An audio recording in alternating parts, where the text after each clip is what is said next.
Hello and welcome back to this class where we have started discussing about the IR spectroscopy, and we want to record the IR spectrum of any particular analyte which, like that of our UV visible spectroscopy, can show the corresponding absorption in the IR region. But why these species are absorbing, that we have seen that we can have the corresponding energy levels, what we have seen in case of UV visible spectroscopy, that it can absorb in from the excitation of this level of E1 to E2, and that you give rise to the corresponding absorption in the UV visible range. Now, if we have small other levels involved over there, the vibrational levels, the vibrational quantum levels, if they are available. So, we can have the V0, V1, V2, V3 etcetera. Similarly, here also V0, V1, V2 and V3. So, these are the first vibrational levels of the ground electronic state. Similarly, the second, third, fourth etcetera. And this V0 is also the corresponding first vibrational energy levels or the vibrational quantum level for the first excited electronic state, which is E2.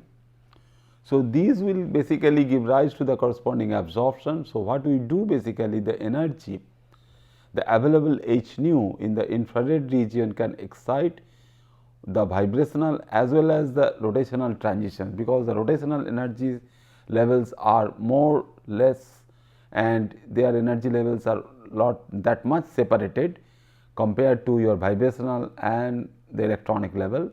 So, what we find that they can exhibit some narrow and closely spaced absorption peaks, because the energy difference is not much, and unlike your electronic spectra, which is very broad one and which is well defined in some cases, they are closely spaced. So, side by side we can have large number of peaks that we will see that for a particular small molecule like that of the thing what we just discussing about the acetone molecule. Acetone is a solvent molecule, and that acetone can also give rise to so many closely spaced IR absorption peaks, because we can have CC bonds, we can have CH bonds and we can have CO bonds, and all these bonds can have the stretching, bending, twisting and all the different sorts of vibrational levels and the vibrational modes available, because all these different modes are to be there and which are IR active. So, the different number of types of this absorption is related to the number of ways a molecule can vibrate, is related to the number of atoms and thus the number of bonds it contains. So, that means the overall whole structure we can have some idea if it is the corresponding acetone CH3 CO CH3. So, we can have CC bonds, CH bonds and CO bonds and all these things. So, we are basically looking for this particular stretching frequency, say nu CO or nu bar CO, this will be the Webb number unit. So, nu bar CO will characteristically identify the presence of these CO bonds as it is present in case of acetone. So, for much more other types of molecules, such as the corresponding one, this is one such example, is for your butanol molecule, which is nothing but CH3 CH2 CH2 COH. So, having this one, that means instead of this CO we can have the aldehyde function, that means the same CO, but this carbon is not attached to two carbon centers over here, but can be attached to H. So, it can have a different stretching frequency of mu bar CO, which is for the aldehyde function,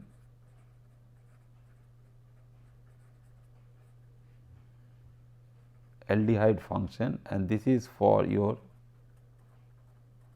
ketone function. So, this butanol, that means you can have 4 carbon centers CH3, CH2, CH2 and COH. And if we look at the corresponding IR spectrum of that molecule, we see which is a very complex one. You see so many bands from there, and it is again taken from the Skoog's book. So, any textbook will cover all these bands and the characteristic one, but you just look at the corresponding range of the corresponding axis, that means the x axis we are plotting some wave number unit. So, wave number in centimeter inverse is we are plotting from 4000 to 400, it is the standard range of IR spectra, and where we can get in the other axis, that means the transmittance axis, this is the a transmittance mode. So, what we record over here, unlike your UV visible spectra where we are plotting the absorbances, but in this case we will be plotting the transmittance. So, this transmittance when we plot from 4000 to 400, so we get the different peaks, basically the CO overtone. So, one such band we call it as the overtone band, which is at 3482 centimeter inverse. Then you see these are very closely spaced one. So, this asymmetric sp3 bound carbon. So, if we have the carbon which is also present in your acetone. So, in case of your acetone as well as in all these cases we have a corresponding CH3. So, that means the carbon hydrogen stretching frequency, and when this carbon is sp2 hybridized, we get the corresponding stretching frequency at 2974, and the stretching mode is asymmetric one. That means, just now what we have seen in case of the corresponding connectivity for x and y, and if we consider that this is like a spring like arrangement. So, if we stretch these two atoms through that bond in these two opposite direction, we get a symmetric stretching. But if we get something where this is being moved in this side and this is also moving in this side, so we get a asymmetric stretching. So, where symmetry is not present, we get something which is asymmetric stretching frequency and the symmetric stretching frequency, which in the most of the cases which is also characteristic like that of our CO function, CHO function, and as well as your carboxylate function also. That means, if we have some acid group RCOOH, so there also we have the characteristic carboxy stretching frequency COO nu bar is due to symmetric one and COO asymmetric one. So, this particular stretching frequency is also very much characteristic, because we can identify these things also, because whenever we have this carbonyl function or this aldehyde function, we know that we can modify them for these other reactions like that of our corresponding condensation, which we can consider as the ship based condensation, where the CO bond, that means C double bond O bond, is converted to imine function. So, you see that there is a change, that means CO function is going to CN function. So, aldehyde is going to imine, and therefore, the corresponding stretching frequency, that means the amount of energy which will be absorbed by these molecules will be different.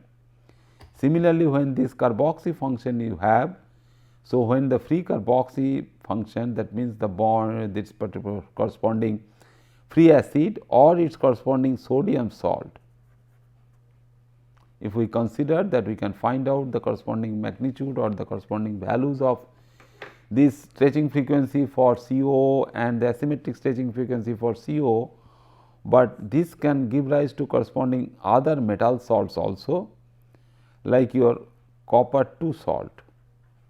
We know that a typical structure we have for copper acetate, which is CuOAc whole 2, we write this molecular formula as CuOAc whole 2 H2O. So, this acetate is bound to the copper center.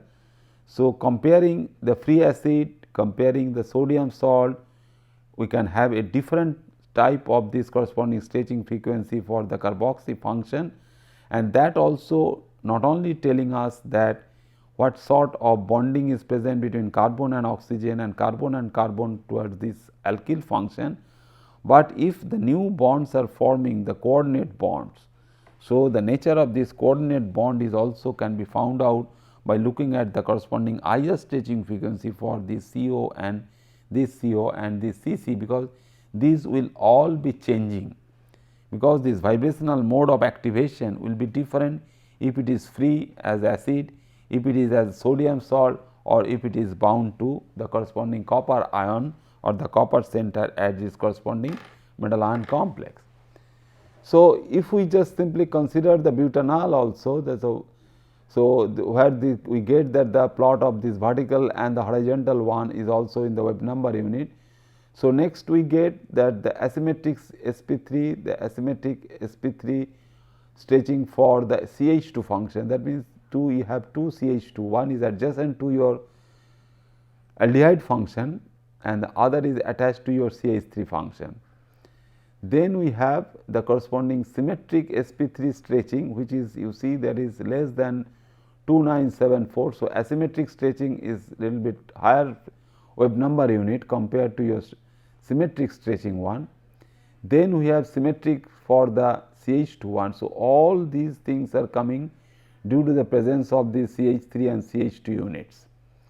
And then what we have, one more is very much characteristic at 2814 stretching frequency, which is this CH, is not of the CH of the CH3 or CH2 or any other CH2, but it is characteristic for the corresponding aldehyde function. So, you have a 2814 at aldehydic CH, and the other one is also the corresponding stretch with the aldehyde CH.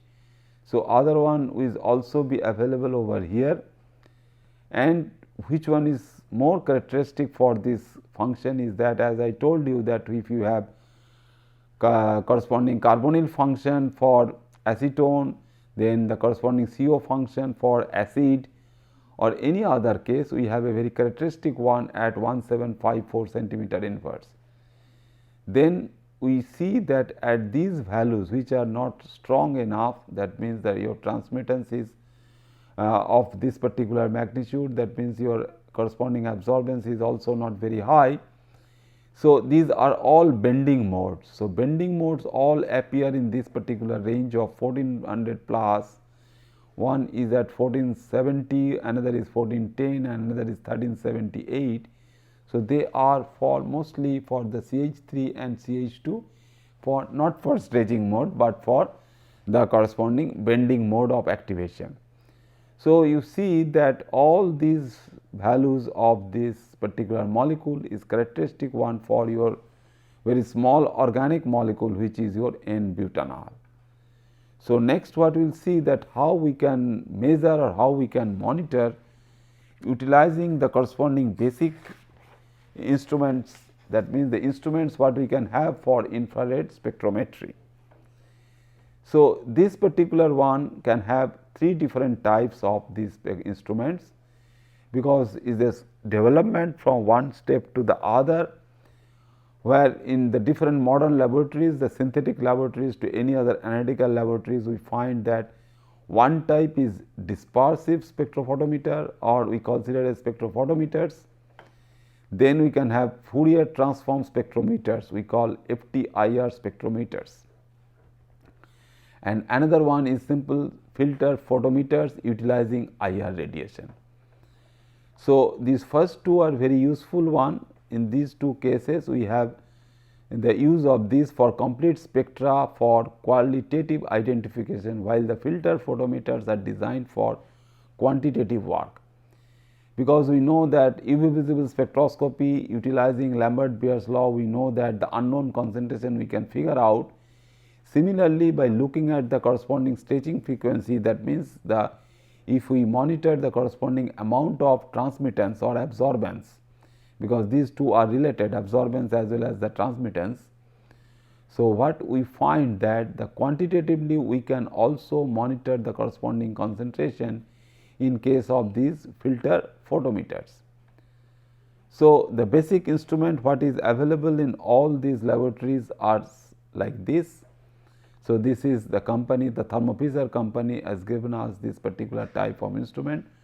So, this model is very small one nowadays and is benchtop also we consider it, and we can use in the different types of laboratory analysis.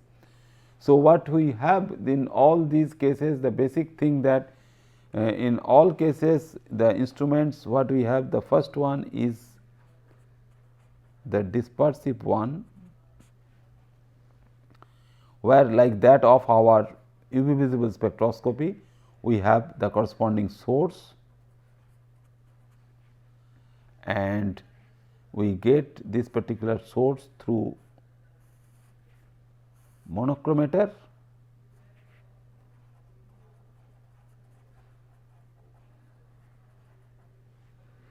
and we all know that this particular one where we get this monochromator and then finally we go for the detection. So, is the corresponding configuration, that means how where we put this one. So, if we have this the combination of this source, monochromator and detector, what we find that in the case of UV visible spectroscopy, where this energy, this particular available energy of radiation is very high. So, we put after monochromator we get the radiation monochromatized, that means the single wavelength. So, with single wavelength radiation we get from the source. So, monochromator is selecting that particular radiation and we put the sample inside the cell or cuvette. Then the amount of absorption we monitor through your detection. But in case of your IR study, that means IR spectroscopic study. So, IR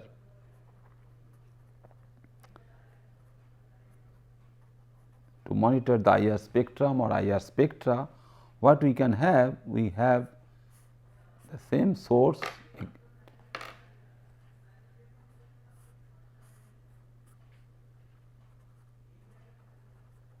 and we have the monochromator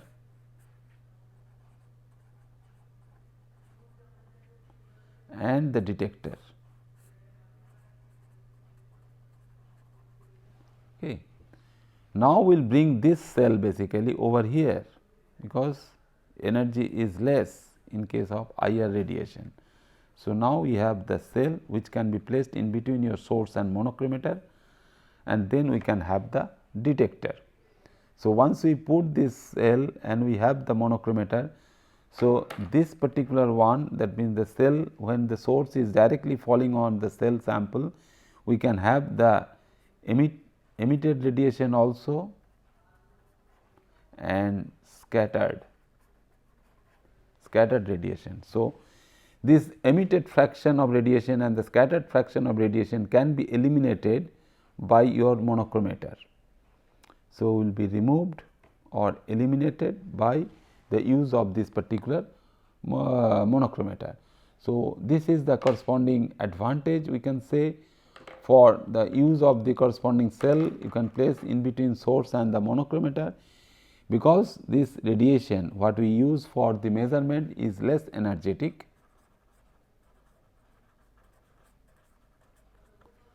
compared to our UV visible spectra.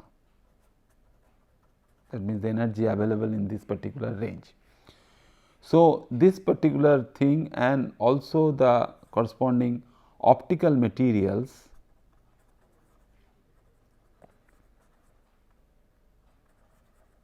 what we can use, these are made up of different halide salts like any one. It can be made up of lithium fluoride, it can be made up of potassium bromide, which is most commonly used because we call this as the KBR optics what we can use. Then cesium iodide we can use, sodium chloride or silver chloride.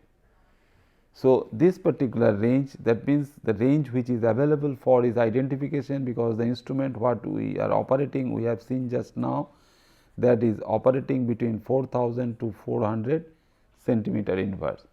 So, it should be transparent. So, this KBR basically giving us a window of this IR radiation starting from a nanometer scale of 200 nanometer, what we use in UV visible spectra, to 30,000 nanometer wavelength. So, longer wavelength region, which we all know that beyond 750 or 780 nanometer. So, it is, if it is 780 nanometer, we are entering into the IR range. So, these optical instruments, what we can use, the material is of these salts, because all these things, that means all the different optical materials will be utilizing for the cells, making these cells where we can put the sample. Here also and here also we have the samples. So, making the cells, and then windows of the spectrometer, then lenses, mirrors, and the wavelength selector. Because this particular one should not absorb this radiation, and when we see that when we use these KBR samples and these optical components and the optical materials are nothing but these salts, but they are definitely polished.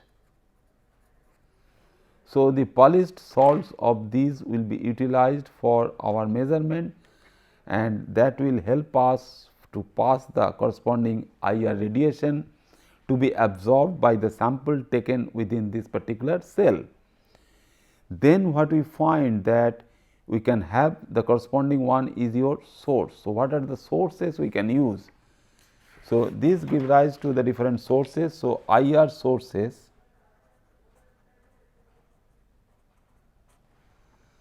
So, if we heat, we all know that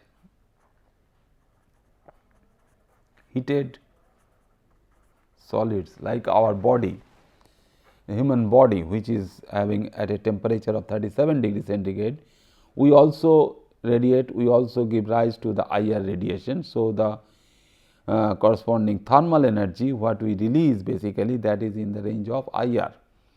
So, heated solids basically, and heated what particular type of solid? It should be inert. It should not decompose, it should not convert, it should not react with air or nitrogen. So, heated inert solids would be very much useful, and three such sources are in common use. Mostly all these instruments use throughout their development, from normal dispersive IR spectrophotometer to nowadays available Fourier transformed IR spectrometers. So, first one is your Nernst glower, we call it.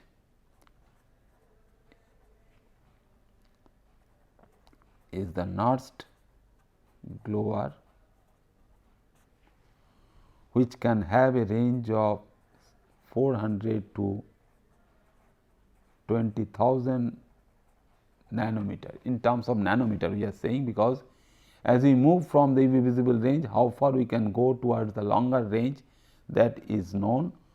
So, Nernst glowers are nothing but what we know, these things, again some very inert material, and that inert material is made up of zirconium and yttrium oxides, and we consider or we make it as a cylinder.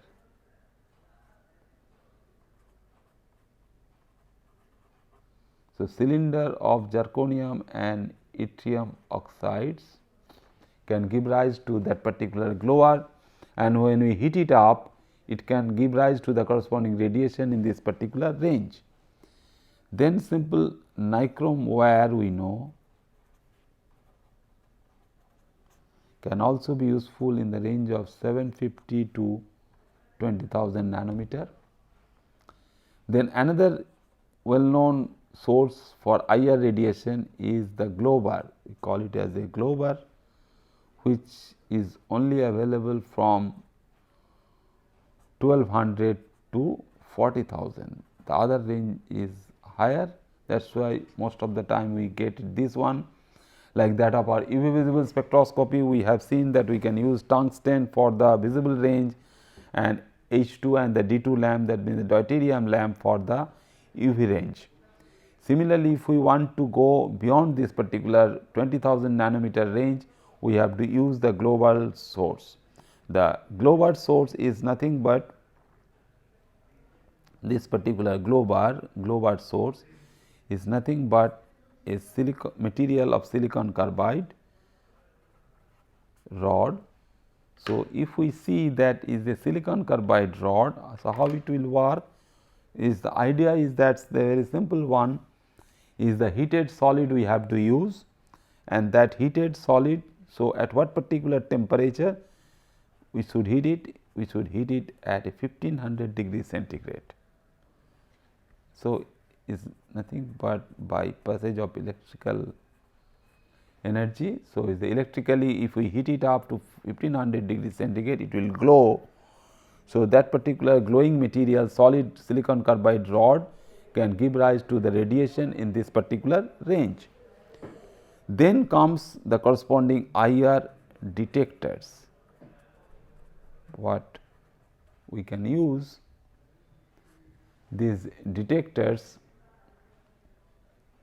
is as which can respond to the thermal energy or heat. So, this particular one should have a corresponding detection mechanism, which can be very useful to detect the corresponding energy which is coming out from the corresponding sample for analysis. So, is basically we can go for a corresponding spectral technique, which we will be considering as the Fourier transform IR spectrometer. It is there for some time in the market from say 1970. So, in these years basically, because first appeared in this particular time, but at that time it was very bulky, expensive and required mechanical adjustment.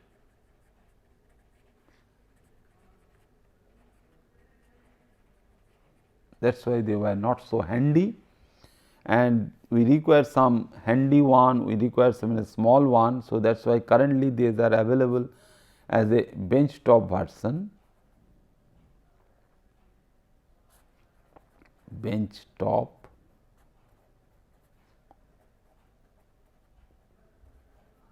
version is nowadays available, and is a mathematical technique named after Fourier transform.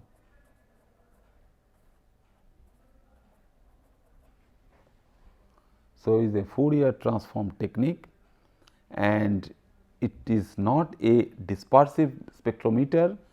So, no dispersive element is present. So, no dispersing element. So, we measure all wavelengths together,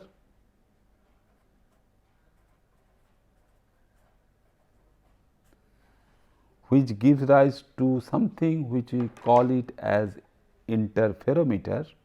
Through interferometer we get something which is interferogram.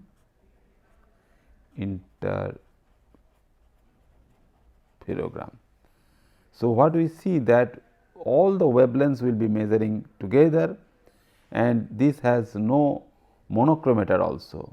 So, there is the advantage, no monochromator for these sorts of instruments, and we can basically use the corresponding same source for monitor all these things, and that is why we just see that how we can use the corresponding interferometer, the function and the use of the interferometer, which is giving the interferogram. And one such known example of that interferometer is Michelson interferometer. So, interferometer which basically give the interference pattern, and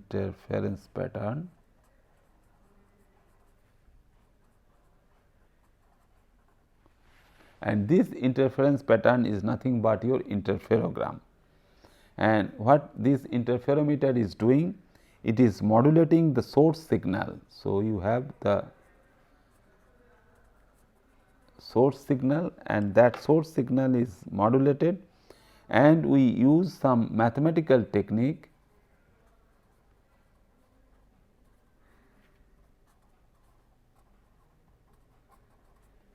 So, this mathematical technique is basically known as the corresponding Fourier transformation.